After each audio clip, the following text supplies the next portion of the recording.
Irmãos, nós voltamos agora a Gálatas, capítulo 5, versos de 2 a 6, e vamos continuar observando aquilo que o Senhor, nosso Deus, tem nos proporcionado através do apóstolo Paulo, escrevendo essa carta tão importante para a igreja de Cristo, e para todas as igrejas espalhadas pelo mundo todo, inclusive a nossa. Nós possamos entender realmente aquilo que o Senhor tem a nos falar esta noite, que nós possamos absorver a palavra que é viva, que penetre nos nossos corações. Gálatas capítulo 5, versos de 2 a 6. Fique aberto aí, nessa passagem. Eu vou encontrar.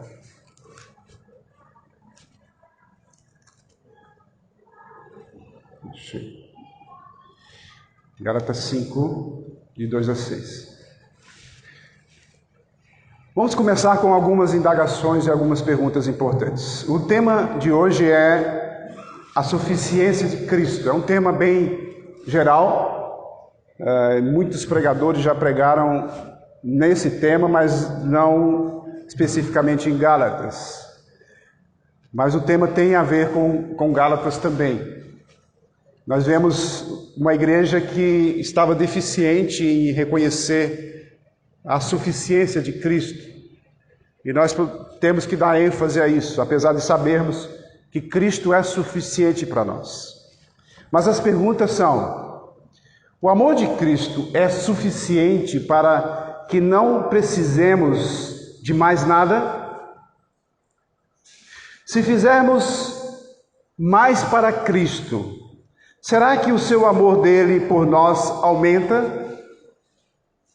Se pela nossa fragilidade, em nossas quedas, em nossos pecados, o amor de Cristo diminuirá em relação a nós? Qual é o nosso valor para Cristo? Qual o valor de Cristo para nós? Que proveito temos dele? Essas e outras indagações nós podemos tentar responder através da palavra de Cristo, a palavra de Deus, do apóstolo Paulo em Gálatas capítulo 5, versos de 2 a 6. Vamos ler essa passagem que diz assim, a partir do versículo 2. Lembrando que na última vez nós pregamos só do versículo 1, e dessa vez nós vamos pegar esse parágrafo aí. Diz assim a palavra do Senhor, Gálatas 5, 2. Eu, Paulo, lhes digo que, se vocês se deixarem circuncidar, Cristo não terá valor nenhum para vocês. De novo testifico a todo homem que se deixa circuncidar, que o mesmo está obrigado a guardar toda a lei. Vocês que procuram justificar-se pela lei, estão separados de Cristo. Vocês caíram na graça de Deus, porque nós, pelo Espírito, aguardamos a esperança da justiça que provém da fé. Porque em Cristo Jesus, nem a circuncisão, nem a incircuncisão tem valor algum, mas a fé que atua pelo amor. Vamos, mais uma vez, orar ao Senhor pedindo discernimento para as nossas vidas, para as nossas mentes e para os nossos corações. Senhor nosso Deus, mais uma vez te suplicamos, que o Senhor esteja nos direcionando para poder, Senhor, fazer aquilo que lhe apraz, sabendo, ó Deus, que é uma grande responsabilidade, um grande privilégio de podermos estar observando a Tua Palavra. Que o Teu Santo Espírito, que está em nós, que reina em nós, nos dê, Senhor, o discernimento necessário Usa teu servo para a glória do teu nome. Obrigado, Senhor, pela tua palavra, que nos faz transformar a cada dia, sendo mais santos. Obrigado, Senhor, pelo privilégio de poder estar nesta igreja, de estarmos aqui ouvindo a tua palavra, louvando o teu nome. Obrigado, Senhor, pelo privilégio de poder fazer parte da tua família, fazer parte da tua igreja. Obrigado, Senhor, por cada pessoa que está aqui, cada membro desta igreja, cada visitante, se estiver, cada pessoa que está aqui buscando, Senhor, ouvir a tua voz nos corações, que elas possam absorver tudo aquilo que é necessário, ó Deus, e que elas possam usar em suas vidas, que elas possam se regozijar, se alegrar, Senhor, porque o Senhor é com elas. Nós somos gratos por isso, que nós venhamos a reconhecer todos os dias de nossa vida o amor que o Senhor tem por nós. Entregamos em tuas mãos, em nome de Cristo. Amém.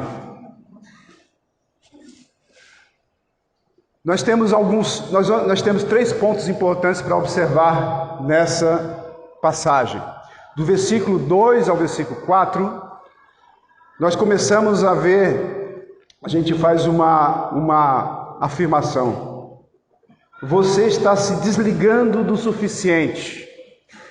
Desligar do suficiente é você se afastar daquele que pode prover tudo para você. O apóstolo Paulo, ele está falando aos Gálatas, tentando exortá-los a não deixar aquele que é suficiente. A suficiência de Cristo é o que a gente precisa. Não precisa de mais nada além da suficiência de Cristo. Ele é alguém que veio até nós, que nos comprou e se tornou Senhor de cada um de nós. Ele supre todas as nossas necessidades. Paulo, ele começa no versículo 2, dizendo ele usa o pronome primário, né? Ele começa a falar, ele dá ênfase, eu, Paulo, vos digo que se vos deixardes circuncidar, Cristo de nada vos aproveitará. A expressão eu, Paulo, significa um apelo intencionalmente pessoal. Paulo se coloca e diz, olha, sou eu, Paulo, eu estou falando a vocês. Será que eu tenho valor em falar para vocês? Será que vocês entendem que eu estou suplicando a vocês? E ele diz, eu, Paulo, ele possui todo o direito de falar assim. Lógico, não somente por ser um genuíno apóstolo, um apóstolo investido em seu ofício pelo próprio Cristo, mas também porque esse assunto tem muito a ver com a bem-aventurança dos seus ouvintes, ou a desgraça eterna dos seus destinatários. Em essência, o que Paulo quer dizer aqui é que a fé de um homem ou descansa plenamente em Cristo, ou não descansa de forma nenhuma. Os Gálatas têm que decidir. Ou farão de Cristo seu tesouro, que é suficiente para nós em tudo, ou se voltarão para a obediência à lei, para a circuncisão. Se adotarem esse ensino, por exemplo, Paulo diz o seguinte, aí sim não poderão ser salvos. Ele diz, Cristo de nada vos servirá. Em outras palavras, não se pode acrescentar nada a Cristo sem subtraí-lo. Eu não posso colocar nada além de Cristo sem subtraí-lo. É o que Paulo está nos ensinando. Por exemplo, eu vou dar um exemplo bem simples. Se Cristo é suficiente para mim e para você, e eu coloco mais uma coisinha, por exemplo, olha, o sábado, por exemplo. Olha, você tem que aceitar Cristo, Ele pagou o preço do seu pecado, mas você só pode realmente ser suprido totalmente se você também guardar o sábado. Então, o sábado anula Cristo, porque você vai ficar só com o sábado e não vai ficar mais com Cristo. Você agora vai ter que cumprir toda a lei, não só o sábado, mas toda a lei. É o que Paulo está dizendo aqui. Você subtrai Cristo, você tira Cristo quando você acrescenta algo mais. Ou Ele é tudo para eles, ou não é nada. Paulo, no versículo 3, ele diz novamente, de novo, testifico, a todo homem que se deixa circuncidar, que está obrigado a guardar toda a lei.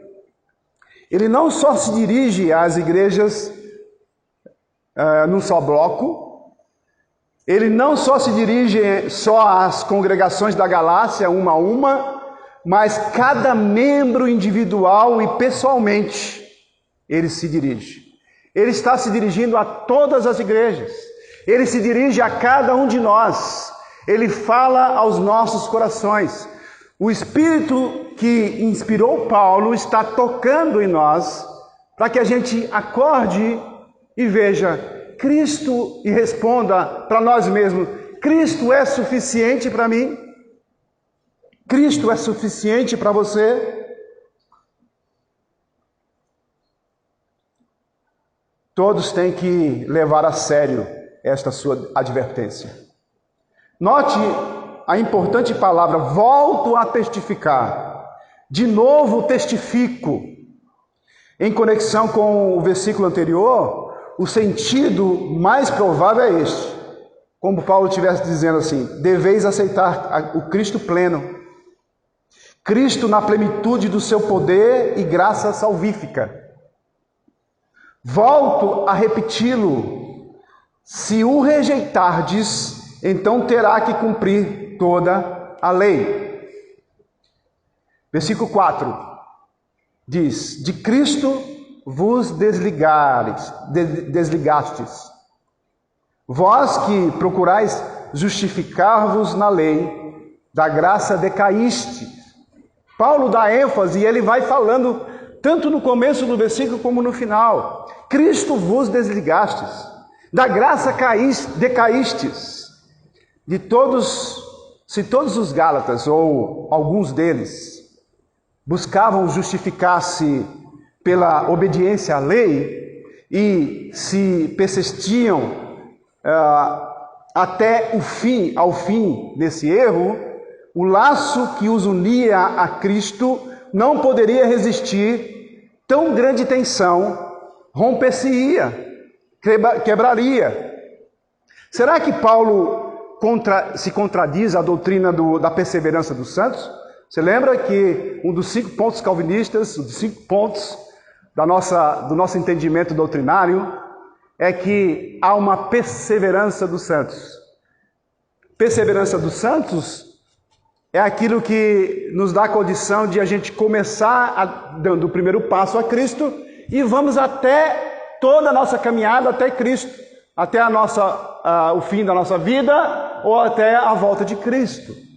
Perseverar nos santos é que os santos não vão cair, não vão desistir, que eles vão caminhar com muita veemência, com muita força, com muita alegria. Será que Paulo está contradizendo essa perseverança dos santos? Doutrina bíblica e particularmente amada por ele mesmo, mas ele está falando do ponto de vista da responsabilidade humana. Responsabilidade humana. Deus nos dá tudo. Ele é capaz de nos transformar. Ele nos deu tudo o que nós necessitamos. O problema é que o amor dele está junto com a nossa responsabilidade. O amor dele, que foi dado de graça, também tem o exercício da nossa responsabilidade humana. Nós não podemos estar isentos das nossas responsabilidades. A gente não recebe um presente e ficamos calados ali, sem fazer nada. Nós recebemos um presente e devemos usar o presente. E o presente que Deus nos deu é algo que nós podemos usar com todas as nossas forças, com todo o nosso amor. É como vestir uma roupa que ganhou de presente. Eu vou usá-la. E aquele que deu o presente quer ver que você use. E nós usamos Cristo. Não no sentido de usar para absorver tudo o que Ele pode nos dar, simplesmente. A gente tem que entender isso à luz da palavra. Essa responsabilidade humana é algo que faz parte da nossa vida. Nós não podemos ficar calados, nós não podemos ficar de braços cruzados, nós não podemos ficar sentados num banco, simplesmente porque recebemos Cristo e estamos salvos, estamos selados pelo próprio Espírito de Deus. E não seremos mais, nós não perderemos mais a nossa salvação. A justificação por meio da lei é autossalvação. É o contrário. Por meio da lei é a pessoa por si só tentando se salvar. Portanto, é estar separado de Cristo. Porque Cristo diz, olha, não é assim agora. Mudou tudo. Aliás, nunca foi assim. Sempre foi pela graça. Só que tanto os judaizantes como os gálatas ou outros, eles estavam pensando que deveriam ser assim. Não é simplesmente a perda dos benefícios da obra de Cristo que está envolvida, mas a separação do próprio Cristo, em outras palavras, a apostasia. Essa palavra apostasia soa como nos seus ouvidos? Apostasia é apostatar da fé, é deixar Cristo de lado, é abandonar Cristo, é não confiar mais em Cristo, é viver por si só. É viver neste mundo achando que pode resolver todos os seus problemas por si só. O mundo é assim. Mas quando a gente pensa em alguém que já entregou sua vida a Cristo, que já entendeu o Evangelho, que viveu o Evangelho, que participou da graça, que fez todas as coisas, participou da ceia, foi batizado, depois abandona a fé. Isso é apostasia. É possível isso? A palavra de Deus nos ensina que essa pessoa, mesmo participando de todas essas coisas, ela não entendeu absolutamente nada sobre o Evangelho. Isso pode acontecer? Como isso pode acontecer? Esses versículos de 2 a 4 nos lembram de que estamos livres da obrigação de obedecer toda a lei, a fim de nos apresentarmos justificados perante Deus. Nós somos assim. Nós queremos nos apresentar diante de Deus correto. Isso é salutar, é importante, é saudável. Mas não é dessa forma. Eu não posso tentar ser correto externamente. Eu tenho que ser correto primeiramente internamente, no meu coração. Estamos libertos tanto da culpa quanto da escravidão do pecado. Estamos libertos tanto da condenação do pecado quanto da sua motivação. Se isso é rejeitado, seria como virar as costas a um dom gratuito. É como se alguém chegasse para você e desse um presente que você não merece. Presente nós não merecemos. E você simplesmente virasse as costas e dissesse, olha, eu não quero. Eu não quero esse presente. Muitas das pessoas fazem isso. Muitas pessoas estão rejeitando esse presente. Mas você e eu recebemos o presente. E estamos usando o presente. Ele quer que nós nos alegramos diante do presente. Que nós devemos usar com todas as nossas forças. Porque é um presente inimaginável. Um presente que qualquer pessoa não entende. Só você entende. Porque Cristo tocou no seu coração para entender. Se não fosse assim, você não receberia o presente. E aí a gente tem que cada vez mais melhorar a nossa atenção. Será que Paulo está dizendo que podemos perder a salvação? Mas ele dá a resposta nos versículos 5 e 6, dizendo que os cristãos baseiam sua vida inteira na certeza e na segurança de sua aceitação presente e futura por Deus. Eu vivo com tribulação no presente, mas eu sei qual é o meu futuro. Você sabe qual é o seu futuro. Você confia no futuro que Deus tem trilhado na sua vida? Você entende o que é o futuro para você? Você sabe o valor que tem o futuro para você? Onde você estará daqui a 100 anos? Você sabe? Deveria saber. Você deveria saber. Você deve saber. Você deve olhar para esse futuro e trilhar a sua vida aqui no presente, na visão que você tem do futuro. Você sabe o que Deus tem prometido para você. E você pode confiar totalmente e viver no presente como se estivesse no futuro. Na segurança da salvação, não é possível pensarmos que devemos fazer por merecê-la. Não adianta. Ou mesmo mantê-la com os nossos esforços. Por mais esforço que você faça, você não mantém a salvação se não for pela obra redentora de Cristo Jesus na sua vida.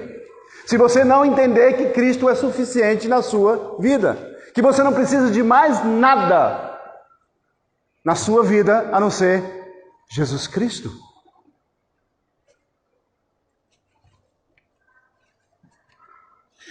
Se nos conservarmos salvos, sendo bons, como podemos ter a certeza de que estamos sendo bom o suficiente para preservar o favor de Deus? Como? Por mais que a gente queira agradar a Deus, nós sabemos que nós não fazemos como deveríamos.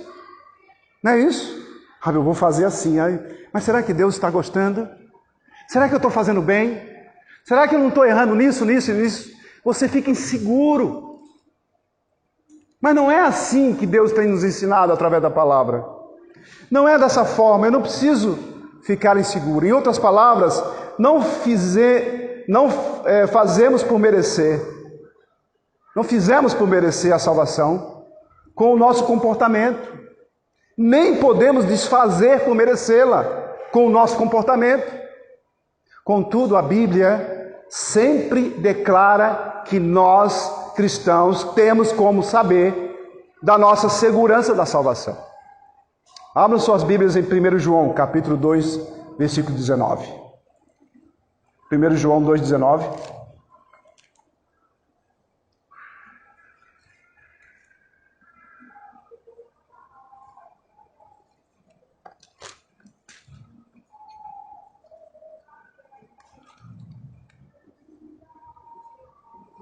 1 João 2,19 diz o seguinte: eles saíram do nosso meio, mas não eram dos nossos, porque se tivessem sido dos nossos, teriam permanecido conosco.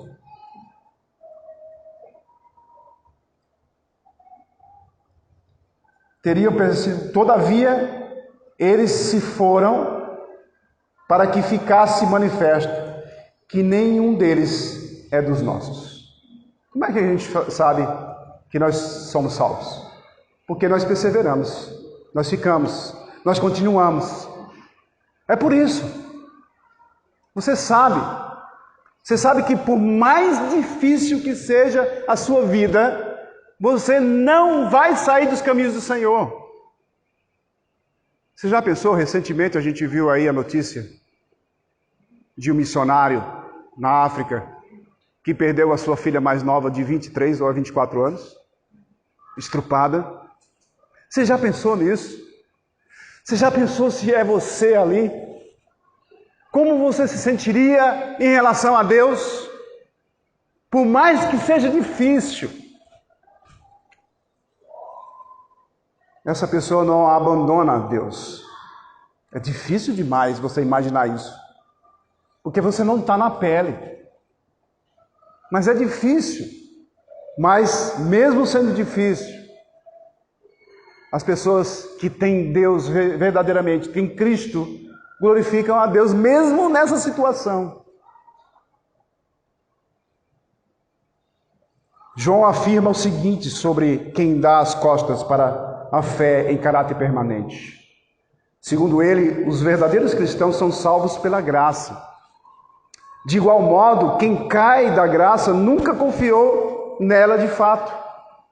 Porque você já pensou? Eu tenho tudo, eu vejo claramente que Cristo morreu por mim. Eu confio que Cristo nasceu há quase 2000 anos, viveu e morreu por mim. Eu creio nisso. Isso é graça. Como é que eu pego isso e abandono? Como é que eu deixo isso tudo e vou viver a minha vida sem Cristo? Porque não entendeu. Precisa entender ainda, antes que seja tarde. Precisa entregar sua vida verdadeiramente a Cristo, porque a graça ultrapassa todas as dificuldades. A graça de Deus é um presente que supera todos os presentes. A graça de Deus é algo que transpassa todas as dificuldades, todas as tragédias da nossa vida. Porque nós sabemos para onde estamos indo, quem somos, o que teremos lá no futuro, que está preparado para nós. Se eu não vivo o presente dessa forma, eu não estou vivendo o cristianismo. Eu não estou vivendo pela graça. Paulo confia que os Gálatas são crentes. Ele confia, por isso ele insiste. Vocês não façam isso. Não deixe, não abandone Cristo. Não coloque Cristo, algo no lugar de Cristo, porque você está subtraindo Cristo. Mas os cristãos ainda precisam ouvir a advertência dos versículos 2 a 4. Paulo está dizendo: não importa que vocês insistam em sua conversão ou que afirmem sentir que Cristo transformou sua vida, ao decidir que sua salvação depende do seu desempenho em alguma medida. Vocês negam a salvação só pela fé em Cristo.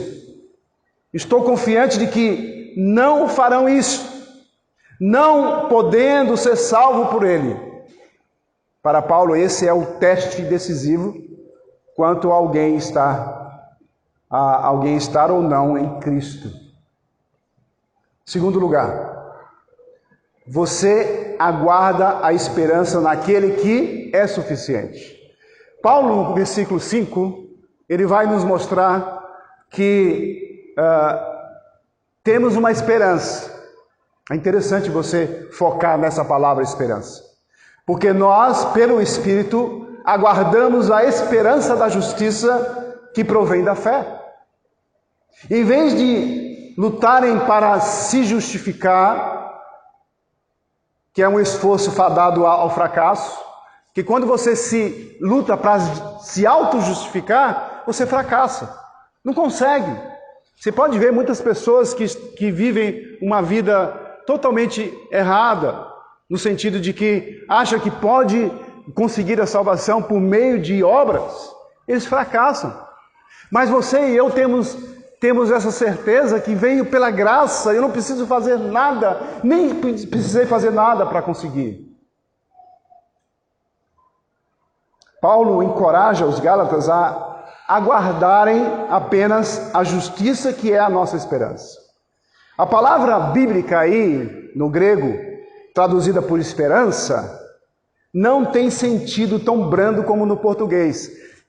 Quando você pega a palavra no português, você diz assim, uma esperança. Alguém tem uma esperança, certo? Temos uma esperança. Mas na Bíblia, a esperança não significa esperar que sim, como em vai chover, vai ter sol amanhã, por exemplo? Espero que sim. Mas não tenho como me sentir confiante de que assim será. Então uma esperança falha. É como se eu dissesse, eu acho que sim, pode ser que não. Então, no português, a esperança, na nossa língua, a esperança tem esse significado. Mas na Bíblia não. O termo faz referência à certeza e à segurança de algo, que nós lemos, por exemplo, lá em Hebreus capítulo 11, versículo 1. A fé é a esperança daquilo que não se espera. A certeza daquilo que se espera. Certeza, certeza. Você tem certeza disso?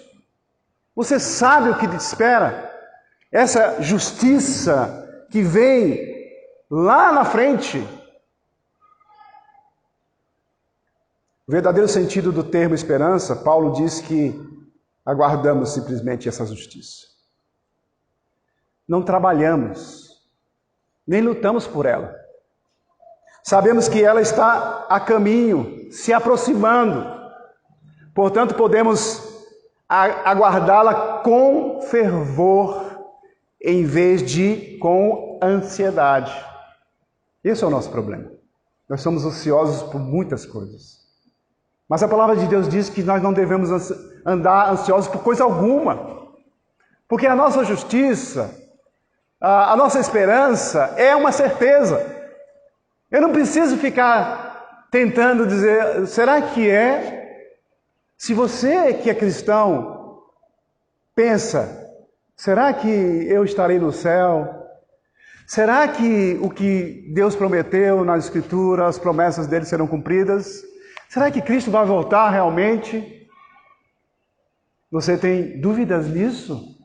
Você precisa cuidar da sua vida. Você precisa tirar essas dúvidas. Porque tem que ter certeza. Por esse motivo, sem certeza, nós vivemos inseguros. E essa segurança nos destrói. Nos deixa ansiosos. A pergunta é, pelo que aguardamos? Justiça quer dizer mais do que bondade. É ter uma ficha toda limpa com Deus e manter com Ele um relacionamento da mais absoluta retidão. Paulo está afirmando que podemos viver hoje à luz da nossa acolhida e glorificação futura, certa e garantida nos braços de Deus. Pois sabemos que, capítulo 4, versículo 7 diz, se és filho, és também herdeiro por obra de Deus. Nenhum outro ser humano, irmãos, nenhum outro ser humano, ninguém do mundo secular, nenhum seguidor de qualquer outra religião pode encarar o próprio futuro dessa maneira. Nenhuma pessoa neste mundo sem Deus, no mundo secular, não pode encarar essa verdade que você e eu temos. Será que ainda estamos inseguros? Ao falar do futuro, aguardando, esperando pacientemente, Paulo faz com que nossa imaginação se volte para o que significa ser radiante, glorioso, belo e perfeito.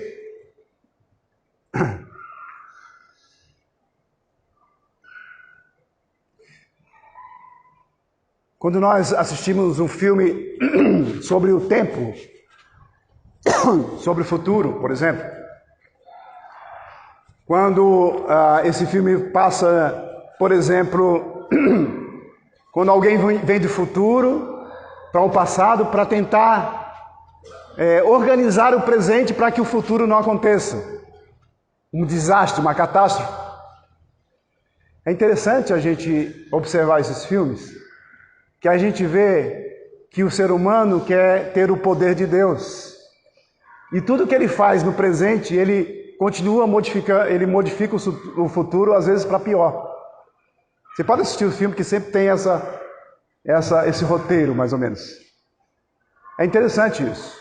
Agora, o que acontece no nosso presente tem uma repercussão no futuro.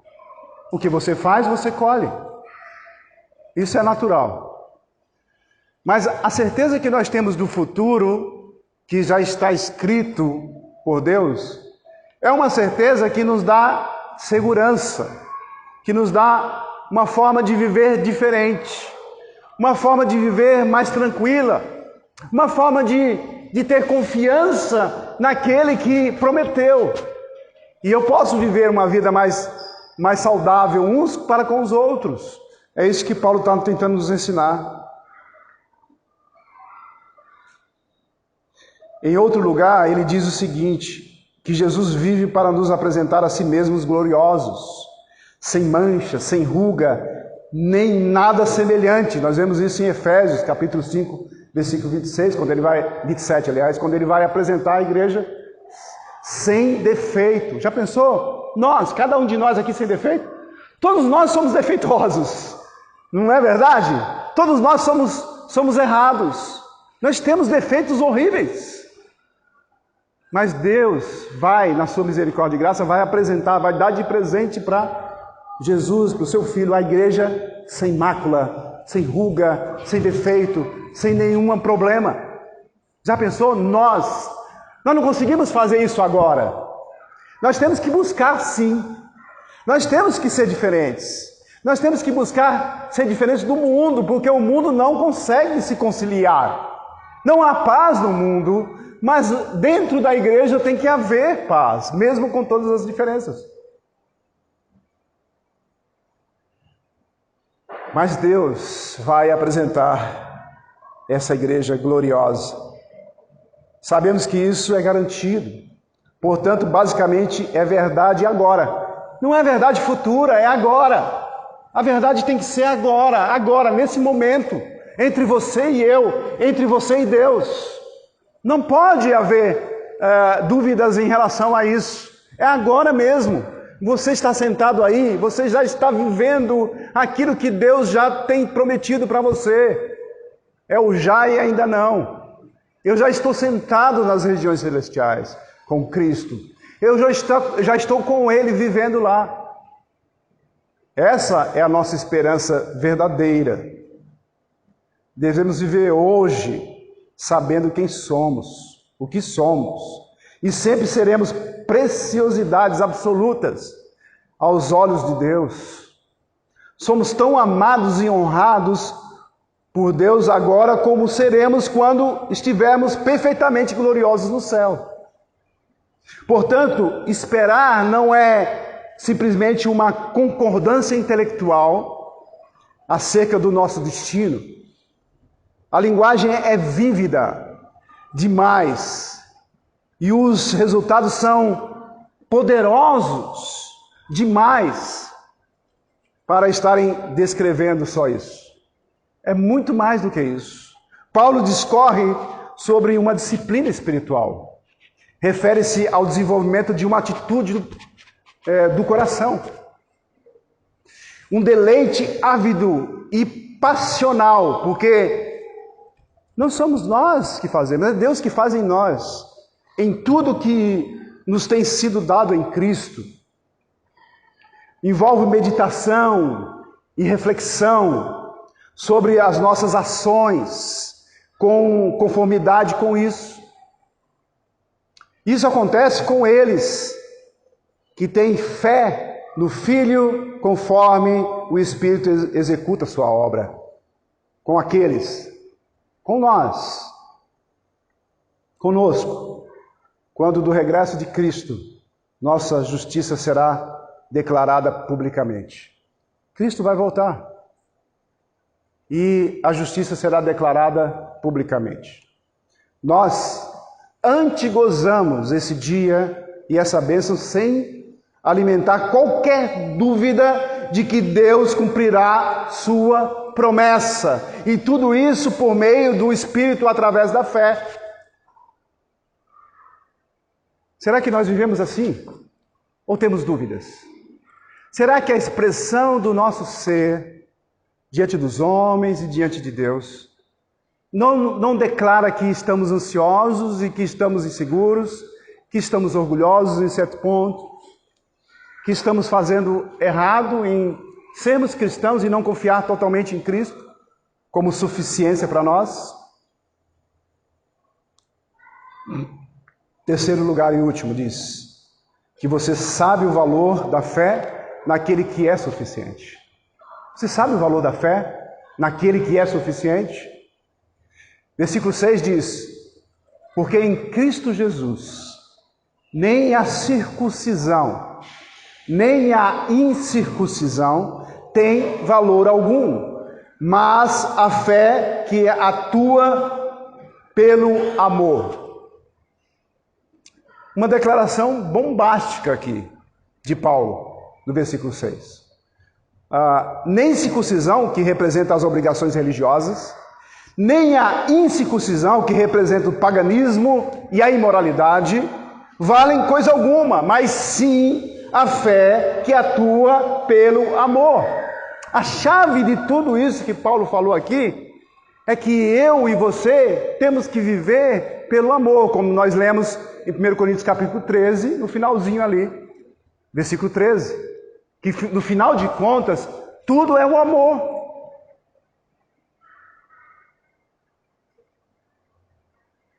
A palavra traduzida por valem, ou tem valor, significa ter poder, quando empregada para descrever pessoas. Mas quando é utilizada para coisas, significa ter serventia, ser aproveitável. Então, nem o esforço moral, nem os fracassos morais valem coisa alguma e ponto final. É o que o Paulo está dizendo. Em Cristo, isso simplesmente é irrelevante. Por quê? Por que isso é irrelevante?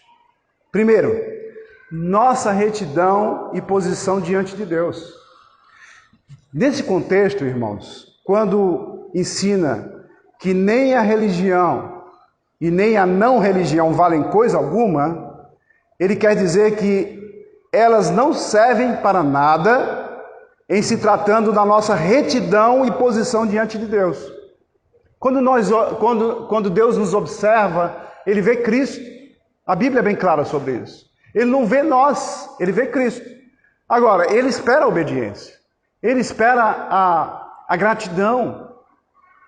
Mas Ele vê sempre nós retos, em retidão. Por quê? Porque nós vivemos em Cristo. É Cristo que vive em nós. Isso deve ser algo natural do cristão. Se Cristo não está em nós, quando Deus olha para nós, Ele não vê retidão. Mas Ele vê retidão em você. Porque você tem Cristo. E isso é natural. Agora, nós sabemos que caímos, que levantamos, que caímos, que levantamos. E se nós basearmos a nossa forma de ser diante de Deus pelo que a gente faz de correto, nós estamos perdidos. Não é verdade? Fala, não é verdade isso? Nós estamos perdidos porque nós não somos o que deveríamos ser, o que Deus merecia nós sermos. Mas Deus, na sua misericórdia e graça, Ele nos perdoa, Ele nos ensina, Ele nos concede algumas tribulações para ensinar, para a gente entender quem somos. E nós devemos andar nessa retidão em relação a isso. Paulo afirma: meu bom desempenho não me acerta com Deus, nem meu mau desempenho, o desempenho ruim, me torna mais perdido e desesperado. Tudo permanece tão perdido quanto antes e tão apto a ser salvo quanto antes. Quando um cristão tem sucesso em alguma coisa, ele deveria dizer: esse sucesso alcançado não aumenta o amor de Cristo por mim. Mas nós nos tornamos orgulhosos. Faça alguma coisa para Deus e você diz: faça bem feito. Quando você faz bem feito, você diz assim: ai, como é bom, eu fiz bem feito. E nós nos tornamos orgulhosos. Mas o que nós fazemos para Deus, por mais que seja intenso, não vai mudar o amor que Ele tem por nós. O amor dele é o mesmo. Não muda nada. Porque Ele olha sempre e vê Cristo em nós. Na verdade, é só devido ao seu amor por mim que isso aconteceu, não o contrário. Ao experimentar um fracasso, ele deveria dizer: se não tivesse fracassado dessa maneira, não seria mais amado e aceito por Deus do que sou neste momento. Meu desempenho é irrelevante. Na verdade, Deus está sempre trabalhando para o meu bem. Romanos 8, 28. Tudo contribui para o nosso bem, por mais que seja difícil. Deus permite que nós caiamos, não para cair e apostatar da fé, mas Ele permite que você chegue até o fundo do poço para você reconhecer quem é Deus para você. Ele trabalha conosco de diversas formas, às vezes coisas mínimas que nós nem percebemos. E Ele nos ama por causa disso. Às vezes nós estamos contra Ele, nós nem damos atenção a Ele, nós passamos o dia longe dEle, nós não dizemos nem bom dia para Ele, nós dizemos às vezes bom dia para os amigos, no WhatsApp, mas nós não dizemos bom dia para o nosso Deus. Muitas vezes, não temos tempo para isso.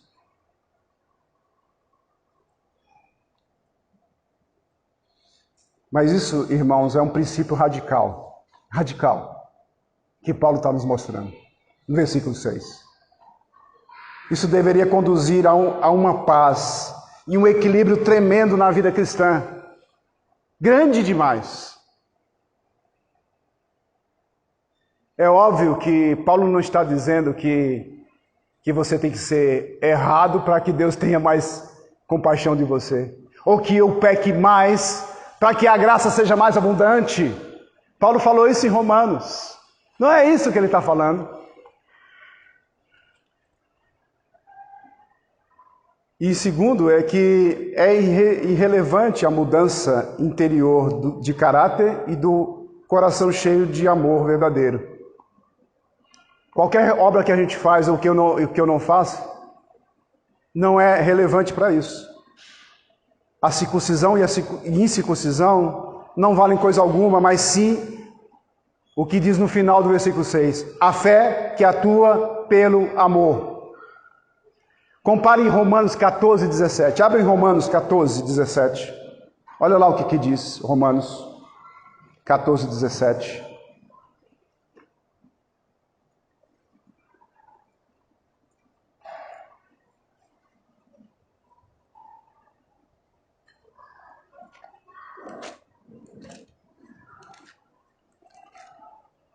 Romanos 14, 17 diz o seguinte: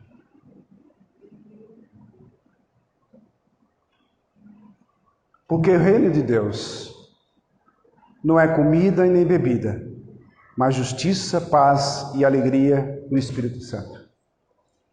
Não é comida nem bebida, é alegria, paz e alegria no Espírito Santo, justiça.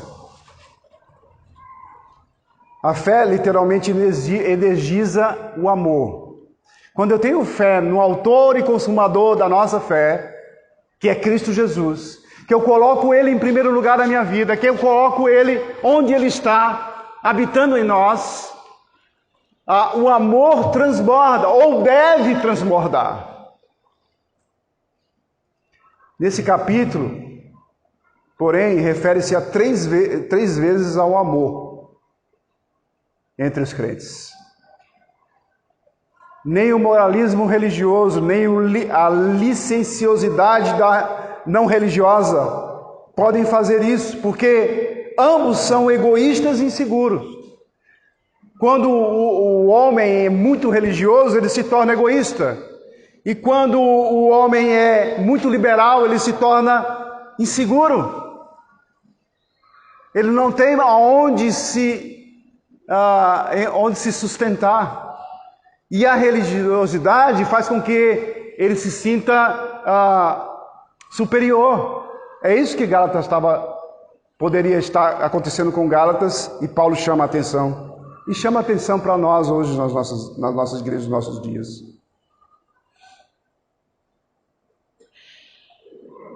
Porque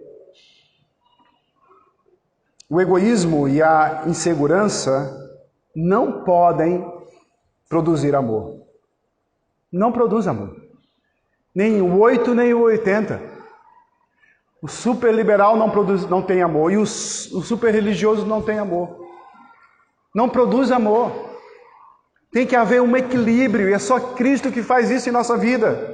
Porque o amor, ele é alegre e altruísmo. Alegre altruísmo. Eu pratico o altruísmo. Eu estou sempre observando o amor de Deus e o amor ao próximo. Mas a fé em Cristo pode, pois por ela temos certeza da nossa justiça e acolhida pelo Pai. Imagine como seria se uma pessoa lhe pedisse em casamento, mas você constatasse que ela só aceitaria se você tivesse uma herança. Você se sentiria usado, não se consideraria amado em absoluto. Ora, todos sabemos que não nos sentimos amados por alguém, a menos que sejamos amados pelo que somos, não pelo que podemos proporcionar. A analogia nos ajuda a compreender a motivação do Evangelho. Quando pensávamos que as nossas obras nos salvariam, lembra quando você não era cristão? Ou você era cristão de uma entidade que dizia que você tinha que fazer alguma coisa para conseguir a salvação? Quando pensávamos que as nossas obras nos salvariam, então servíamos a Deus pelo que conseguiríamos obter dele. Nós o usávamos. Mas depois que a esperança do Evangelho se estabelece e enxergamos a graça e a beleza de Deus, passamos a amá-lo pelo que Ele é, não pelo que Ele nos dá. Eu não entro na igreja para receber alguma coisa de Deus. Eu venho para prestar a Ele aquilo que Ele me deu. Todo o meu ser, todos os meus dons, todos os meus recursos. No Evangelho, vemos que Cristo morreu em nosso favor e nos valorizou não pelo que lhe podemos proporcionar, porque nós não podemos proporcionar nada a Deus. Não somos de proveito algum para Ele, fomos amados pelo que somos.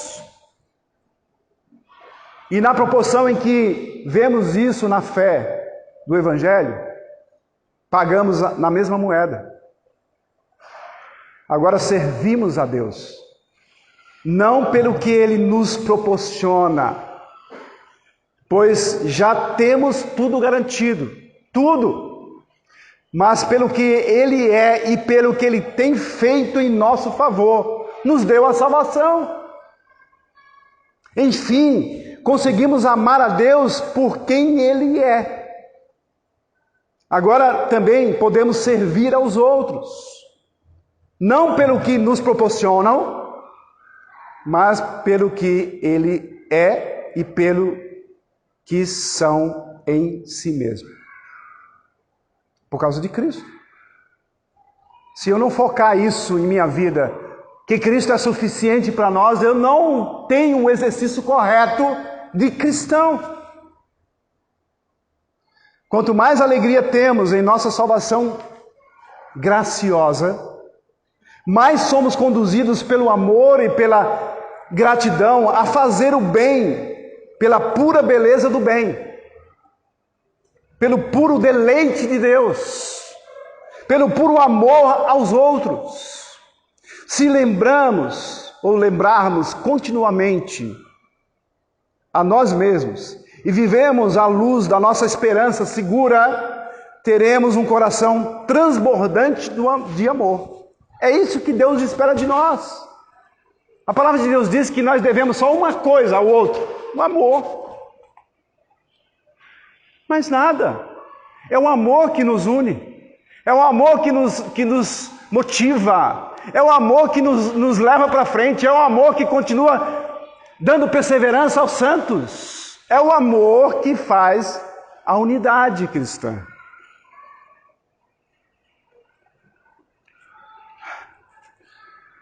Nós encaramos o amor de que forma? O amor de Cristo.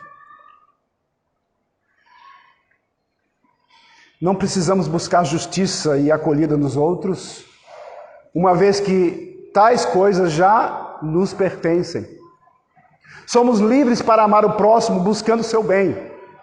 Como nossa fé em Cristo nos dá uma esperança segura e transborda à medida que amamos os outros, se acharmos que o nosso amor está ressecando e esfriando a raiz da nossa esperança pela fé, se descobrirmos que estamos desamando, a solução não será buscar amar mais ou melhor, mas sim olhar para Cristo, que nos confere a aceitação inabalável e imperdível do Pai. Então, enquanto nos restringirmos a nossa esperança, encontramos nosso coração derretido pelo amor do Pai e transbordando desse amor pelos outros. De modo que a liberdade do Evangelho, irmãos, tem no mínimo duas facetas. Primeiro, há a liberdade da consciência. Estou livre da culpa por meu desempenho imperfeito. Porque se você achar que você é culpado pelo seu desempenho imperfeito, você sempre vai ficar inseguro. Sempre. E você vai sempre achar que perdeu a salvação, como alguns acham. E segunda faceta, existe a liberdade motivacional. O que é essa liberdade motivacional? Estou livre do velho impulso de desempenhar o bem. Eu não preciso ficar doido para fazer as coisas do bem, porque isso é natural do cristão. Tem que ser natural. O amor tem que fluir na nossa vida. Porque eu tenho Cristo, você tem Cristo. Você já foi selado. Não preciso, nem quero mais seguir as antigas buscas como modo de ganhar a minha justiça ou de me assegurar algum valor. A fé que Paulo proclama aqui é sempre muito mais rica que uma mera permissão. Ela é frutífera, não estéril. Ela é ardente, não fria. O homem que escreveu Gálatas 5, 6, Paulo, também escreveu 1 Coríntios 13, 2. O que diz 1 Coríntios 13, 2? Abram suas Bíblias lá. E eu vou encerrar com esse versículo. 1 Coríntios 13, 2.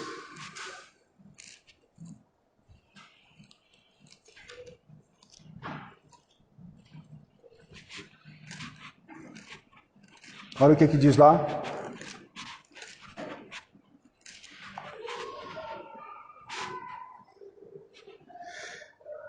Ainda que eu tenha o dom de profetizar e conheça todos os mistérios de toda a ciência, ainda que eu tenha também tamanha fé, a ponto de transportar montes, se não tiver amor, nada serei. Então não adianta, irmãos. Paulo está dizendo que não adianta você demonstrar tanta fé, você ter tanta sabedoria. Não adianta.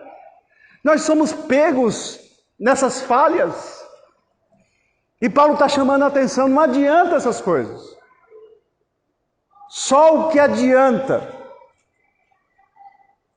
é que você tenha amor. Se você tiver amor, você tem tudo. E esse amor que vem de Deus é um amor que Deus nos proporciona gratuitamente. A nossa intimidade com Deus nos dá a segurança e a certeza daquilo que Ele tem preparado para nós. Se você precisa ter essa segurança, você precisa estar sempre ouvindo a voz de Deus nas Escrituras e falando com Ele em oração. Que Deus esteja abençoando a sua vida. Que você entenda que não é por suas forças, porque o querer e realizar é de Deus. Ele é quem faz tudo em nós. Nós precisamos somente demonstrar a gratidão ao Senhor por que Ele fez por nós. Todos os dias da nossa vida, em amor a Ele e amor ao próximo. Que Deus nos abençoe. Senhor, nosso Deus e Pai, ajuda-nos, Senhor, a cada vez mais compreender a Tua palavra, que ela se torne como ela é, viva e eficaz em nossas vidas. Que ela vai corrigindo os nossos erros dia após dia. Que um dia, nós sabemos que estaremos diante da Tua presença perfeitos, sem defeitos, sem pecado. É isso que nos aflige hoje os nossos dias. Ó Deus, nos dê sabedoria, forças, para no processo em que estamos caminhando, dentro da Tua amada igreja, que nós venhamos a ser irrepreensíveis diante da Tua presença. Que nós venhamos a fazer a Tua vontade e se alegrar diante do grande amor que o Senhor tem por nós. Entregamos em Tuas mãos esta igreja e todas as igrejas que fazem parte do Teu corpo. Em nome de Cristo. Amém.